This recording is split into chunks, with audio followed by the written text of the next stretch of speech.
the only, the original Sky Sands.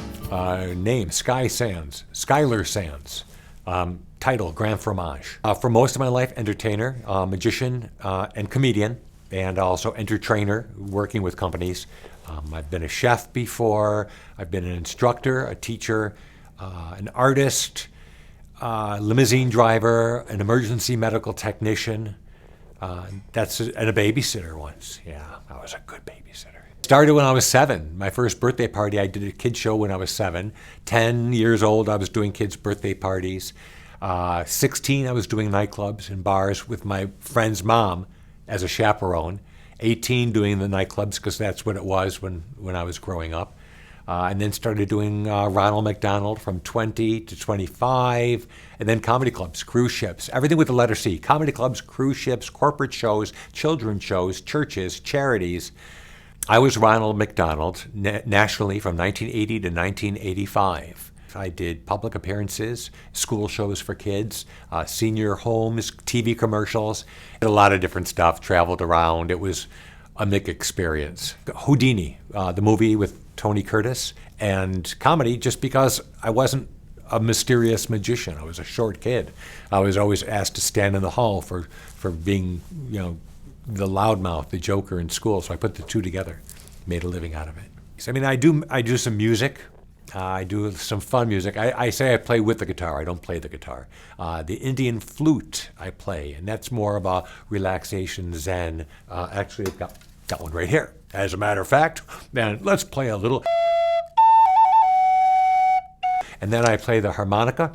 I play the piano. One time a piano player didn't show up at a restaurant for New Year's, and I played the piano that night in the lounge. And I don't play the piano, but I did that night, sort of. For real. Art inspiration. It's cheaper than medicine, so I don't have to pay for the Zoloft. Second, COVID. COVID was important. I had no work coming in because people didn't want to have the group community things except for Zoom meetings. So I was doing that and selling the stones. Very meditative, and I like it. I think I'm pretty good at it. Where people have bought a lot of stones.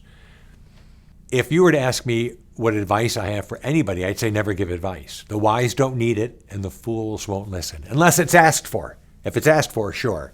Oh, just get on stage and do it.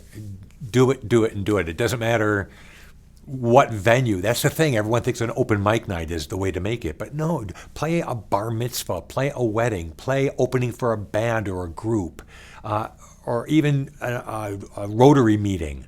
The whole idea is to get as many different hats on and try it. Language 101. Milk.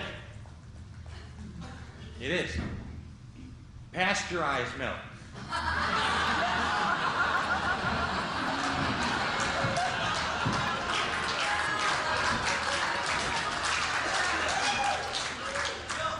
But who knows? Okay.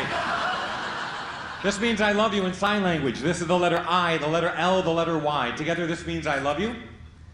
This means I taught shop in high school.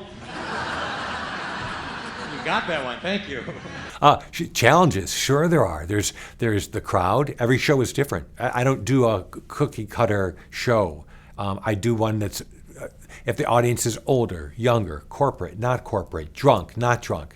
So that's one of the biggest challenges. And then whether or not there's a stage, correct lighting, correct sound, how I'm feeling.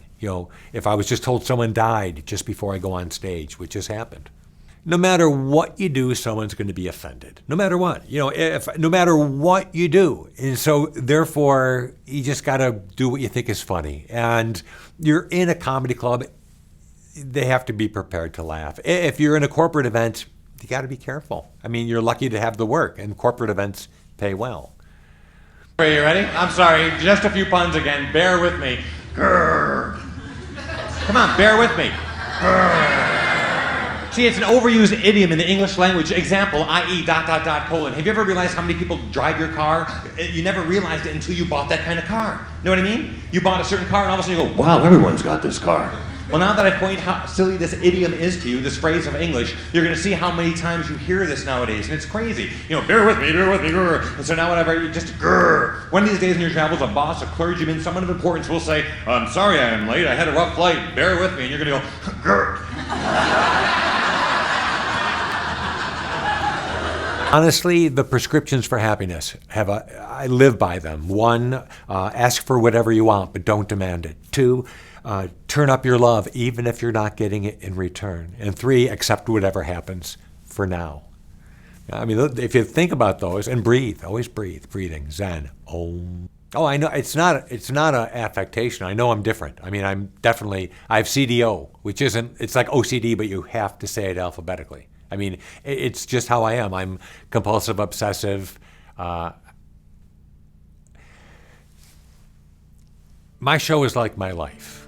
I don't think from 1 to 2 to 3 to 4 to 5. I call it connect the dot comedy, connect the dot thinking. 1 goes to 15, later to 7, back to 4. We'll connect the dots and makes a picture, but until then, come along for the ride. Color it later on your own, and the picture will not be what we thought it was going to be to begin with. Oh, this is going to be a giraffe. Oh, look, it's a ho-ho. Or just, and I said ho-ho like that wasn't like a yo-ho-ho, or yo-ho, yo-ho, or pirate, yo. Sorry, I'm off on a total mother channel. Okay. Yes, I'm a little bit, I'm different. Teachers always said I was special, and I didn't realize they meant special. I mean, it's, my wife calls me a savant, because I hear things that some people don't hear. I think differently. It's just what it is. I'm basically in life a round hole trying to fit in. No, I'm not a round hole.